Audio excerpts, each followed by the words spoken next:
If you've got a 401k, an IRA, or a pension plan, I've got some really bad news for you. The IRS wants you to think that these so-called qualified plans are the best way to save money for retirement. They induce you to max out your plans by giving you tax breaks right now and allowing your money to grow tax-free over the years. Sounds pretty good, right?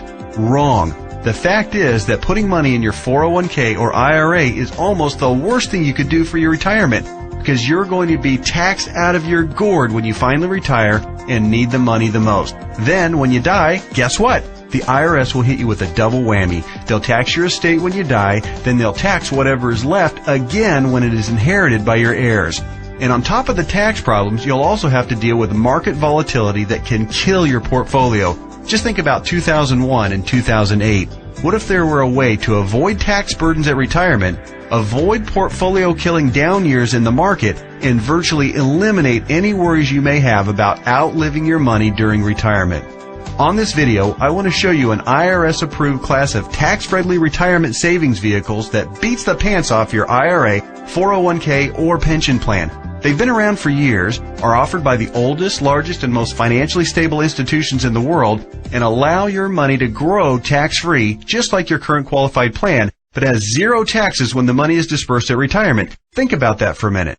Zero taxes on your estate when you die, and zero taxes when the money is transferred to your heirs at death. Listen to that one more time. Zero taxes as your money grows, zero taxes when the money is distributed, and zero on your estate when you die, and zero taxes on the money inherited by your family. Zero. And here's the best part. Unlike your qualified plan, there is no risk that you will lose principal on the investment during a down market. If the market tanks like it did in 2008, your worst case scenario is no gain, but no loss either. What I'm talking about is a retirement savings vehicle that will help make sure you don't outlive your money during retirement. Are you intrigued? Well, you should be. I want to take a few minutes right now to share with you an important message about the best retirement savings vehicle you've never heard of. Let's start by talking about the IRS. They desperately want you to think that an IRA is the best way to grow your money for retirement. You know what? It's not even close. I'm talking about what the IRS calls qualified plans, IRAs, 401ks, pension plans, and so forth. Compared to traditional brokerage accounts where you'd normally buy stocks, bonds, and mutual funds, these qualified plans have some really good tax advantages. First, you can invest in a qualified plan with before tax dollars. Number two, you don't have to pay taxes on these gains every year like you do on regular stocks and mutual funds, so your money grows tax deferred. It's not taxed until you take the money out when you finally retire. That means you have more money working for you during those years leading up to retirement. Sounds pretty good, right? Well, yeah. Compared to a regular brokerage account, sure. But that's like saying a bicycle is the best mode of transportation going. Of course, a bike beats the heck out of walking, especially if you're trying to travel outside of your immediate neighborhood. But what if you're trying to travel across town or clear across the country? You might want to try a car. And what if you're trying to get overseas? Walking's out of the question. And that bicycle is pretty much worthless. You'd be much better off in a jet plane. So, just to make sure you're following my analogy, a regular brokerage account is like walking, lots of tax problems. A qualified plan is like a bicycle or maybe even a beat-up old car. Better than walking, but not super helpful on extra long trips like, say, retirement?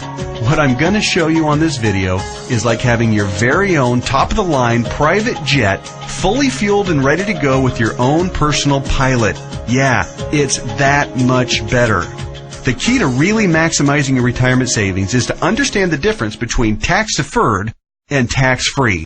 Under the IRS qualified plans that you probably have right now, your money is growing tax-deferred, which inherently means that it will be taxed at some point in the future.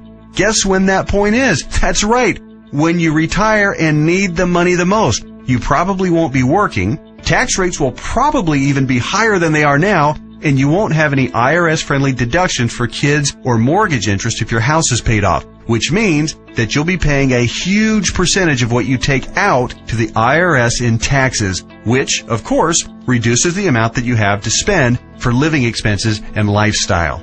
Here's another way to look at it. Uncle Sam is counting on you to pay more than your fair share of taxes when you retire. Think of how brilliant that is. Let's encourage people to contribute money by giving them a tax break now, then let that money grow tax deferred so we can get an even bigger chunk of taxes from them later. Hey, I'm all for paying my fair share of taxes, but I tell you what, giving the IRS a bare minimum of $33,000 for every $100,000 I withdraw from my qualified plan at retirement, just plain ridiculous. Look, you've paid taxes and you'll continue to pay taxes for your entire working career. Let's keep the government's hands out of our wallets at retirement, okay? For the record, that $33,000 out of every $100,000 you withdraw isn't a worst case scenario either. You realize that, don't you? With the probability that tax rates will rise, it's probably actually a best case scenario. Any right-thinking person can see that the tax rate of 40 or 50% isn't out of the question 15 or 20 years down the road. So, let's talk about this so-called jet plane of retirement savings vehicles. You know, the one that beats the pants off a regular brokerage account or qualified plan. Before I tell you exactly what it is, let me show you some of the major advantages it holds. First, tax-free accumulation. Just like a qualified plan and way better than a brokerage account, your money grows year after year without having to pay taxes on the annual gains.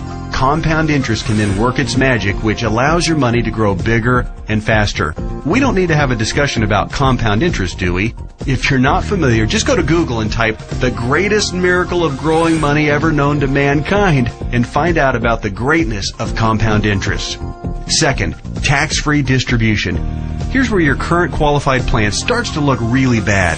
When you hop on board the jet plane of retirement savings vehicles, your money not only grows tax-free, but you can also actually distribute the money at retirement tax-free.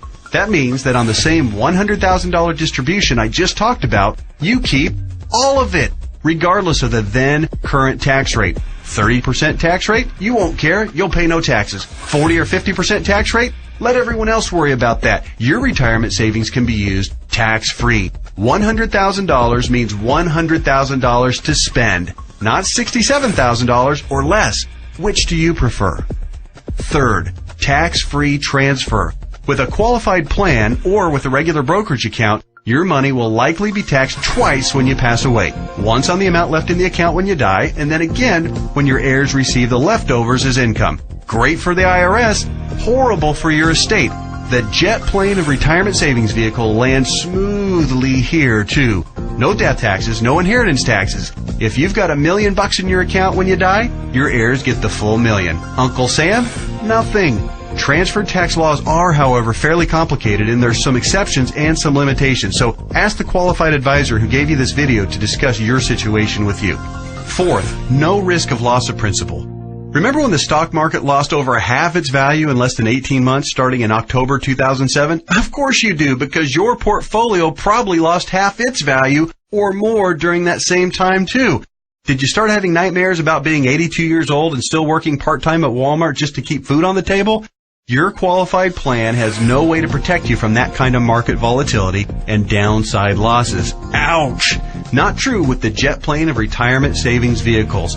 The principal in the account never loses altitude. When structured properly, there's no chance it will lose any principal. Not a dime. Not a penny. Nothing. If you'd been on board with this in October 2007, your portfolio would probably look a whole lot prettier right now. I'll explain why and how in just a minute. Fifth, dramatically reduce the chance of outliving your money during retirement. Survey after survey show that baby boomers' #1 fear about retirement is outliving their money. And hey, you know what? That's a perfectly reasonable fear if you ask me. If you have $1 million saved and you retire at age 65, that's pretty good if you only plan on living until you're, say, 70 or 75, and if you don't have any significant medical issues. But how do you stretch $1 million, or whatever amount you end up having saved by the time you retire, for 15 or 20 or 30 years, especially given the increase in cost of living and the likelihood of needing specialized care if you do end up living into your late 80s or 90s? Not to worry if you ride the jet plane of retirement savings vehicles. When structured and funded properly, it'll keep on paying and paying and paying all through your 70s, 80s, 90s, and even beyond that if you're lucky enough to hit 100. Hey, you're more likely to hit 100 if you're not stressed out over money. Time to get on board. Okay. There are even more advantages, and I'll cover them in just a minute. But first, let me address that question that I know is nagging you in the back of your mind. You're saying to yourself right now, okay, this all sounds great. Everything you've said so far makes a lot of sense, and I'm interested. But hey, pal, what's the catch? We all know that anything that sounds too good to be true probably isn't. Hey, I hear you. Between Enron, Bernie Madoff, and the great stock market meltdowns of the 2000s, A healthy dose of cynicism, skepticism, or both is not only understandable, it's just plain smart. I'll tell you what the catch is, and trust me, it's more like 6 seconds of turbulence on your 6-hour flight to Hawaii on your personal jet plane than a catch. But first, a quick reality check. Just because you've never heard of this before doesn't mean that it doesn't exist, doesn't mean that hundreds of thousands of people aren't already using it, and doesn't mean that all of the advantages that I've talked about aren't absolutely real and sitting there just waiting for you. So, here's the 6 seconds of turbulence catch. Per IRS rules, you have to fund the plan I'm telling you about with after-tax dollars. In other words, you can't deduct the amount you contribute off your current year's taxes like you can with a qualified plan. That means that if you were to contribute $6,000 this year in an IRA versus this retirement savings vehicle, you'd in reality pay an extra $2,000 in taxes this year, assuming a 33% tax bracket. If you're in a lower tax bracket, naturally, your tax savings would be less. That sounds like a drawback, right? Well, actually, no. To understand why funding with after-tax dollars instead of before-tax dollars like you would with a qualified plan is not a drawback, you just need to understand the alternatives. Answer this philosophical question. If you were a farmer, would you rather pay taxes on the small sack of seeds when you purchase them in the spring, or would you rather pay taxes on your entire harvest when you sell it in the fall? Well, do the math. If a farmer bought $1,000 worth of seeds and was taxed at 8%, he'd pay $80. But if the farmer planted those seeds and paid the same 8% of taxes on a $50,000 harvest, he'd pay $4,000 in taxes. 80 versus 4,000. That's a 50 times increase in taxes paid. The same rationale applies to your retirement savings. In fact, the amount of money you save on upfront taxes with a qualified plan, remember, you'd save $2,000 in taxes by making a $6,000 contribution into a qualified plan, okay? Will almost certainly be dwarfed by the taxes you pay at retirement, to the tune of about 10 times at least. Here's why. If your $6,000 grows to $100,000 over the course of the next 30 years, remember the magic of compound interest. This is very reasonable. You'll pay at least $33,000 in taxes on the harvest. We already talked about this earlier. That's $33,000 straight to the IRS right when you'll be needing it the most. Would you rather pay $2,000 in taxes right now or $33,000 at least in taxes later? It's as simple as seeds and harvest. I've said it once and I'll say it again. No wonder Uncle Sam loves qualified plans so much. It's his way of protecting his financial future. Okay. So let me go ahead and draw back the curtain and show you what the jet plane of retirement savings vehicle is. Just do me a favor and hear me out, because I'm going to admit it right now, right up front, it might sound a little, well, boring right at first. That's because it's a life insurance product called Indexed Universal Life Contract, or IUL for short. Stick with me, Skipper. Don't be fooled by any stereotypes of what you may think an IUL is. This is different than any kind of whole life or variable life or universal life plan that you may have heard about or purchased in the past. The fact is, IUL is a lot more about savings than it is about life insurance, although it does do a nice job of providing that too. Hopefully the tax advantages and principal protection advantages I've told you about are clear enough and big enough to keep you interested. But you also need to know that the IUL, when structured and funded properly, beats the pants off of any other kind of retirement savings plan in every comparison category that matters, including growth potential, risk avoidance, liquidity of funds, flexibility of contributions, flexibility of distributions, longevity of distributions, and fees. Everything. Listen, insurance companies, by law and by track record, are extraordinarily conservative. Yeah, I know that AIG tanked it, and you might be thinking that all insurance companies are going bust. Nothing could be farther from the truth.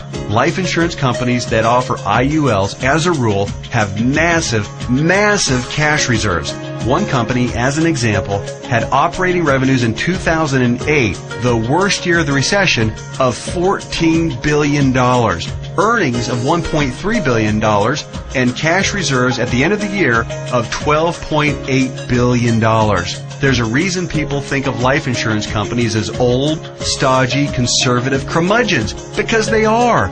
Their stodgy curmudgeonness is also part of the reason you've never heard of an IUL before.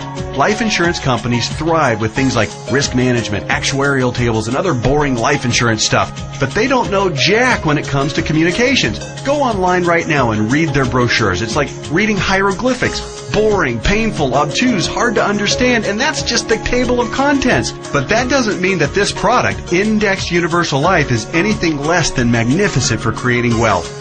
The IUL, Indexed Universal Life, gets its name because it's indexed to the S&P 500, which simply means that it mirrors the growth of the S&P 500, which, for your information, has returned over 9% per year on average for the last 27 years, even with all the crummy years in the 1980s, right after 9/11, and 2007 and 8. Remember that? But here's the best part, and what makes an IUL so darn attractive as a retirement savings vehicle. The reason IUL accounts, when structured properly, won't lose principal is because the lowest return guaranteed by the contract is 0%. Or, in technical speak, they have a floor return of 0%. They can't lose money. If the stock market tanks for the year, your IUL contract doesn't take a big hit. It just stays even right where it is. Stated differently, an IUL locks in the gains during up years, but it doesn't participate in the down years. Take that, IRA. You can't even come close to competing with that. Everyone knows that portfolio losses are killers because you have to double up just to get back to even. You eliminate that risk with the IUL since your floor is 0% annual growth. No loss of principal. Compare that to the devastating 37.2% loss of the S&P 500 in 2008. If you were indexing your IRA against the S&P 500 and therefore did not have the 0% floor like you would with an IUL contract, if you had a $1 million portfolio on January 1st of 2008, you would have ended the year with just $628,000. Ouch! Even with the big bounce back year of 2009, where the S&P returned 23.6%, the $628,000 you had left after getting killed in 2008 would have only grown to about $775,000. Still deep in the hole. Not with an IUL. Now that brings us to the other catch of the IUL. It does offer the peace of mind of the principal protecting 0% floor, but it does also cap the gains on the upside. That means when the market has a huge growth year, your investment will be capped at somewhere in the 12 to 15% range, depending on the carrier and the contract. Don't bail out on me now. Trust me, this is not a big issue. In fact, quite the opposite. We're talking about 6 more seconds of turbulence on your 6-hour smooth plane ride to Hawaii. Here's why. Realize that huge gain years almost always follow what? That's right, huge loss years. 2003, for instance, was great, 26.3% gain in the S&P 500. But it followed 3 consecutive years, 2000, 2001, and 2002, of negative returns, 12.2, 13.4, and 24.1% respectively, negative all 3 years. Let's run those numbers. If you had $1 million in your IRA on January 1st, 2000, it would have fallen to approximately $878,000 at the end of the first year. Then continued to fall to just over $760,000 at the end of 2001, and then plummeted to a measly $577,000 at the end of 2002. That same $1 million in a loss-protected IUL would have retained its worth at $1 million at the end of 2000, even though the market was down, remember? Still been worth $1 million at the end of 2001, and guess what? Still worth $1 million after 2002, even though the market got slaughtered. That's 3 consecutive down years and $423,000 in avoided losses. Wow. Then, in 2003, let's say that you were with an IUL carrier that had a 13% cap. Remember the big downside catch? It has a cap. Your $1 million would have grown to $1.13 million. It grew. Meanwhile, the qualified plan portfolio that tanked from $1 million down to just $577,000, remember that one? It would have gotten the full benefit of the 26.3% market gain, not a 13% cap like our IUL contract. Yay! But let me ask you this. Would you rather add 13% to $1 million or 26% to $577,000? 26% added to $577,000 only brings the account up to about $728,000. Again, compared to $1.13 million. This is a no-brainer. At the end of the 4-year cycle, you would have been ahead by over $400,000 with an IUL. This is real money in a worst-case scenario. The only way a qualified plan could possibly do better is if the S&P were to go up unfettered by over 15% per year for 5 or 10 consecutive years with 0 negative years. Do you really think that's going to happen? And even in the 1 in a million chance that it did, get ready to pay the tax man when you retire. I know these numbers can start to be a bit mind-numbing, but they're so critical for you to understand so you can see how to avoid getting crushed financially when you retire. Don't be afraid to rewind the video and watch that last section or the entire video again. I want to continue with the examples just a little bit further. We stopped our examples at the end of 2003. Remember, the IUL account that started with $1 million had weathered the storm and grown to $1.13 million. The IRA account hadn't done so well and had managed to eke back to $728,000, but only after a really strong 2003. Now, let's look at what happened in 2004, 5, 6, and 7. The S&P gained, in this order, 7.2, 1.2, 12.8, and 1.2% in those 4 years.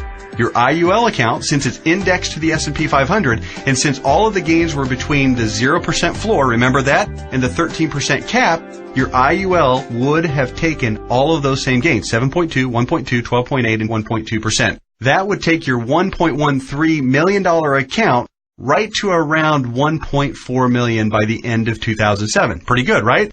Then, when the S&P got shellacked to the tune of 37% loss in 2008, since the lowest return your IUL account can get is 0%, guess what? The IUL account would have held steady at $1.4 million. No loss. Nice, isn't it? On the other hand, the IRA account would have grown from $728,000 to about $900,000 during those 4 good years. Still down by $100,000 since 2000, just in time to get crushed clear back down to $565,000 at the end of 2008. What would you rather have going into 2009? $565,000 or $1.4 million? This isn't a retirement savings vehicle for the ultra-conservative. It's a retirement savings vehicle for the ultra-intelligent. If you think market caps of 12 to 15% are a poor trade-off for a contractual guarantee of a 0% floor, you're just plain crazy. Naturally, past performance isn't an indicator of what will happen in the future, but I think it's safe to say that the market is going to have up years and down years. Protecting yourself from huge losses is one of the primary advantages of the IUL. It's impossible for me to overstate how superior the IUL is compared to your qualified plan. It's not even close. We've already covered the tax advantages. They're clear and evident. The risk avoidance issue is huge, and it favors the IUL by a country mile. But also remember, indexed universal life is also, life insurance. Here's what that means. If you die the day after you fund an IUL policy, or any time thereafter, your heirs will receive a death benefit tax-free.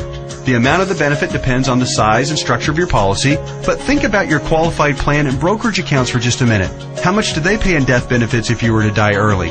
Oh yeah, none, because they're not insurance. Are you starting to see what I mean by the best retirement vehicle you've never heard of?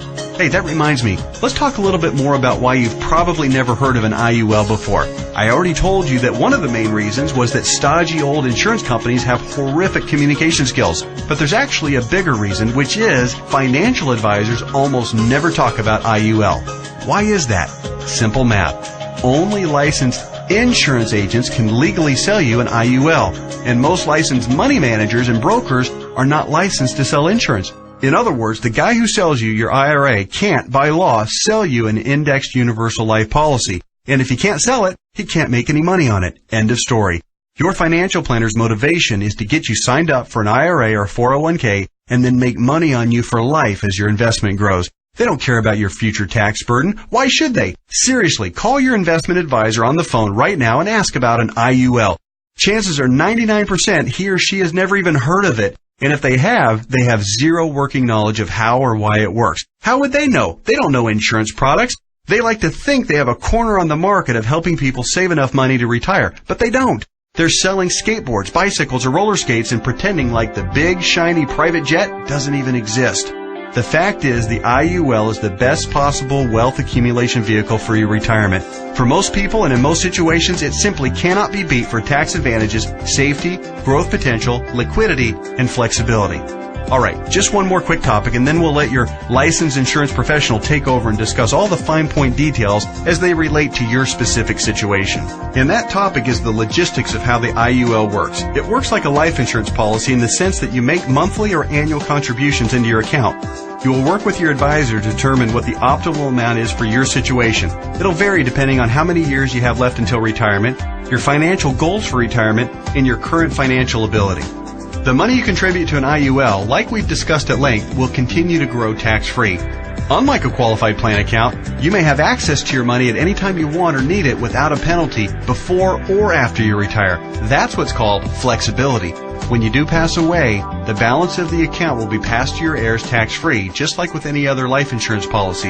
The IUL really does offer the absolute best of all possible scenarios. It's tax-friendly, it's safer than safe, and it gives you flexible access to your money. The next step is yours. You simply need to meet with the licensed insurance professional who gave you this video and discuss your particular situation. He or she will answer all of your questions, I'm sure you have several, and discuss all of your options. You may want to consider watching this video again, this time with a pen and paper handy to jot down any notes or questions you may have. Like anything else worthwhile, there are plenty of details to be covered and there's a bit of a learning curve. But whatever you do, don't do nothing. There's too much at stake. Don't fall prey to what I call the law of diminishing intent. You know what I mean. You intend to make the call and learn more, but you get overwhelmed with 1,000 little urgencies of life and you look up and a few months or even a few years have passed and you haven't done anything. So take one action right now. Set an appointment to meet with the insurance professional who gave you this